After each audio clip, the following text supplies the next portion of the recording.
కుమార్ గారు,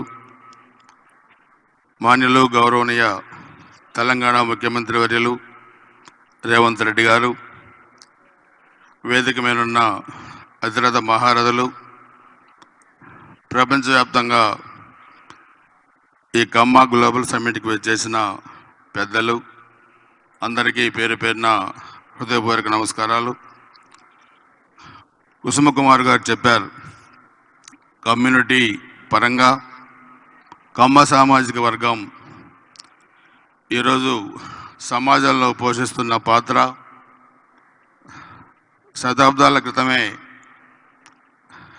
అన్ని రంగాల్లో కూడా ఎలా ఎదిగారు, ఎక్కడ ఉపాధి అవకాశాలు ఉంటే అక్కడికి వెళ్ళి కష్టపడి అందరికీ తల్లో నాలుకలాగా ఉపయోగపడే కమ్యూనిటీ కమ్మ కమ్యూనిటీ. అయితే ఒక కులం వల్ల ఎవరు పెరగరు, కానీ పలానా కులంలో పుట్టానని చెప్పుకోవటం గర్వకారణంగా ఉంటుంది. ఈరోజు ఈ కమ్యూనిటీలో మనం చూస్తే నాగార్జునసాగర్ డ్యామ్ కట్టే దగ్గర నుంచి కూడా నేటి రాజకీయాల్లో చాలామంది నాలాంటి యువకులు రాజకీయాల్లోకి వచ్చి ఈ స్థాయిలో ఉన్నారంటే అది అన్న నందమూరి తారక రామారావు గారు తెలుగుదేశం పార్టీని పెట్టడం వల్లే అని చెప్పి కూడా మీకు తెలియజేస్తున్నాను.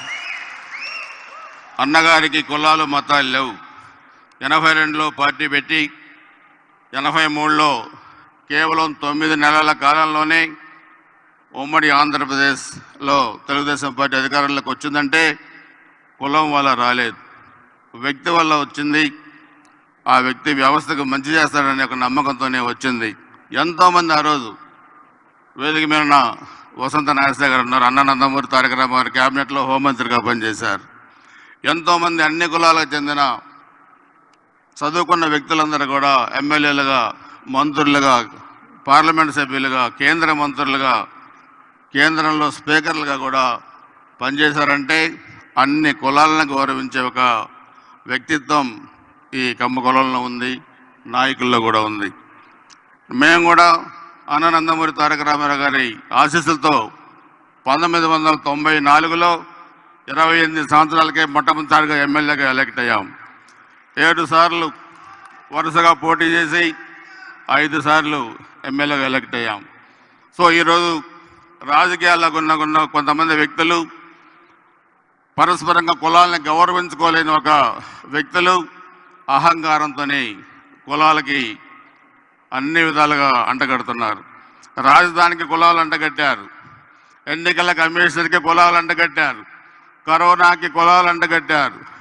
అందుకే ఒకసారి మనం ఆలోచిస్తే చంద్రబాబు నాయుడు గారు అరెస్ట్ అప్పుడు ఇక్కడ కూడా నిరసన ప్రదర్శనలు జరిగితే పోయి మీ రాష్ట్రంలో చేసుకోండి, నిరసన ఇక్కడ వద్దన్నారు ఆనాటి పాలకులు. దాన్ని ఖండించారు గౌరవ రేవంత్ రెడ్డి గారు. అందుకని మీ రాష్ట్రంలో చేసుకోమన్న వ్యక్తులకి రాష్ట్రాన్ని పదవి లేకుండా చేశారు ఈరోజు. అది కూడా గుర్తుపెట్టుకోవాలి. రాజకీయాల్లో ఎవరైతే మరి అవమానాలను పడతలుగా మార్చుకున్న వ్యక్తులు ఉన్నారు ఈ కులంలో, మీరు ఆంధ్ర రాజకీయాలు చూసినా తెలంగాణ రాజకీయాలు చూసినా ఒకటే మనందరం కూడా గుర్తుపెట్టుకోవాలి, కులాల మీద ద్వేషం పనికిరాదన్నది కూడా ఎన్నికల ఫలితాలు మనం గుర్తుపెట్టుకోవాలి. 2019 ఎన్నికలు జరిగినప్పుడు ఆ రోజు అధికారంలో ఉన్న వాళ్ళు అన్నారు చంద్రబాబు నాయుడు గారు రిటర్న్ గిఫ్ట్ ఇచ్చామని. కానీ 2023 ఎన్నికల్లో రేవంత్ రెడ్డి గారు వాళ్ళకి రిటర్న్ గిఫ్ట్ ఇస్తారని వాళ్ళు ఊహించి ఉండరు ఆ రోజు అని చెప్పి కూడా మేము మనవి చేస్తా ఉన్నాను, తెలియజేస్తా ఉన్నాను.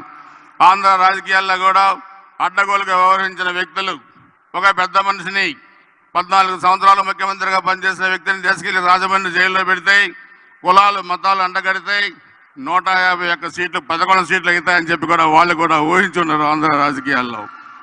సో అందరూ కూడా మనం గుర్తుపెట్టుకోవాల్సిన అవసరం ఉంది. రేవంత్ రెడ్డి గారు ఒక ఉదాహరణ, అవమానాలని పట్టుదలగా మార్చుకొని అవకాశాలని విజయ సోపానాలుగా మలుచుకొని ఈరోజు ఈ స్థాయికి ఎదిగారంటే మనందరం కూడా రేవంత్ రెడ్డి గారిని చూసి నేర్చుకోవాల్సిన అంశాలు చాలా ఉన్నాయన్న సంగతి కూడా తెలియజేస్తున్నాను. ఆ రోజు జైల్లో పెట్టారు, ఒకటే శపథం చేశారు. నువ్వే ముఖ్యమంత్రి పదవిని అడ్డుపెట్టుకొని నన్ను అరెస్ట్ చేశావు, అదే ముఖ్యమంత్రి పేట నేను కూర్చుంటానని శపథం చేసి ముఖ్యమంత్రి అయిన వ్యక్తి రేవంత్ రెడ్డి గారు అని చెప్పి కూడా మీ అందరిగా స్పష్టంగా తెలియజేస్తా ఉన్నాను. అందుకే కులాలకు అతీతంగా, మతాలకు అతీతంగా మనం వ్యవస్థల్లో ముందుకు వెళ్ళాలి.